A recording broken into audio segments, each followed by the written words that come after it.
কথা আছে না যে আকাশ বাড়ি বাতাস বাড়ি মিথ্যা ছবির আয় না, যতই তুমি মানুষ চিনো শয়তান চিনা যায় না। আমিও তো ভাই মানুষ, যখন সারাটা রাত গাড়ি গুড়ি চালায় যখন গাড়িটা প্লেস করে কিংবা পাম্পে রাখি, ডিপুতে যখন রাখি, তখন ভাই শরীরটা আর চলে না। ওই ক্ষেত্রটা যেরকম হেল্পারের দায় দায়িত্ব সবকিছু বুঝায় মুঝায় দিয়া যে আমি রুমে গেলাম, তুমি সবকিছু খেয়াল মেলে রাখো। অনেক সময় শুনি যে ঘুমে তুইটা যে ভাই আপনার হেল্পারে তো আমার ক্যাশ নিয়ে গেছে, আমার মোবাইল নিয়ে গেছে, আমার মানি ব্যাগ নিয়ে গেছে। ভাই মানুষের কথা কি কম, S20 একটা সিরিয়ালটা আপনি হয়তো দেখছিলেন। আমি যখন এই হানিফ কোম্পানিতে যখন আমি ইন্টারভিউ দেওয়া প্রথম টিপে যাই, প্রথম টিপটা ঘুরে আইসা দ্বিতীয় টিপে যাওয়ার সময় আমাদের রিকু পাম্প থেকে যেরকম বাইরেছি, আরামবাগ আসার সময় টেকনিক্যাল থেকে যাত্রী নিয়ে, পান্তবর থেকে যাত্রী নিয়ে আরামবাগ আইসি। আসার পরে যেরকম আমি বললাম যে একটু বসো, মোবাইল আর মানি ব্যাগ এই জায়গায় রাখা, আইসা দেখি হেল্পার নাই। আমার মোবাইল নাই, মানি ব্যাগটা আছে, মানি ব্যাগে টাকা ছিল না, এই কারণে আমি বাইচা গেছি। মানি ব্যাগ আছে কিন্তু মোবাইল নাই। যাত্রীরা জি গেলাম কয় ভাই আপনার হেল্পারে নিয়ে গেছে।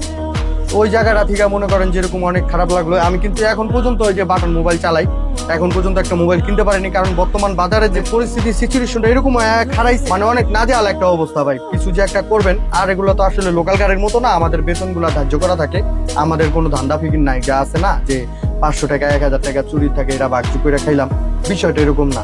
আমাদের অল্পতেই সন্তুষ্ট থাকতে হয়, এটা কোম্পানির নিয়ম, কোম্পানির রুলস, এবং আপনি মন চাইলে করেন, না মন চাইলে নাই। এটাও একটা পরিবহনের যেরকম একটা নীতিমালা অনুযায়ী চলতে হয়। অনেক যাত্রী ভাবতে পারে যে আমাদের থেকে 600 টাকার ভাড়া 1000 টাকা নিতেছে।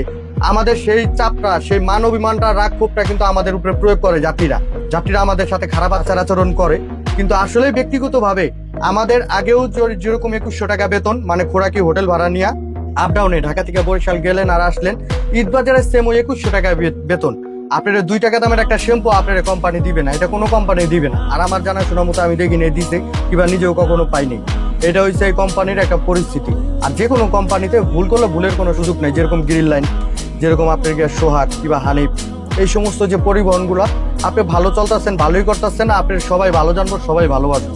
আপনি 10 বছর একটা না গাড়ি চালাইছেন, একটা ঘষা খায় নাই, সবাই ভালোবাসবো, সবাই ভালো চোখে দেখবো, সবাই সুন্দর করে কথা বলবো। আপনি যখন একটা ঘষা খাইবেন, আপনি ওই দীর্ঘত 10 বছর যাবত যে যাত্রীর সেবা দিচ্ছেন, এইটা আর তারা দেখবো না।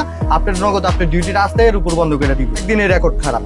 এখন এই জায়গাটা থেকে আমাদেরও, যেহেতু আমরা এসি গাড়ি চালাই, আমাদের অনেক ইজ্জত, অনেক সম্মান। আমাদের গাড়িতে যে সমস্ত যাত্রী মহোদয়গণ যারা চলে, তাদেরও অনেক ইজ্জত, অনেক সম্মান। আমাদের থেকে অনেক, মানে আমাদের গাড়িতে যেরকম প্রেগনেন্ট মহিলা উঠে, একজন ডাক্তার উঠে, একজন রিক্সাওয়ালা উঠে, একজন ব্যারিস্টার উঠে, একজন বিসিএস ক্যাডার উঠে, একজন ম্যাজিস্ট্রেট উঠে, একজন টিউনো উঠে, বিভিন্ন শ্রেণীর পেশার লোক। যেরকম আমার গাড়িতে 36টা সিট, দেখা গেল 2-3 জন যাত্রী খারাপ পড়ে, মানে মুখের ল্যাঙ্গুয়েজ খারাপ করে কথা বলে। আপনি যেহেতু স্টার্টিং এ বসছেন, স্টার্টিং এ বসেন, যাত্রী কিন্তু আপনার সামনে দিয়ে উঠে, যাত্রী কিন্তু আপনার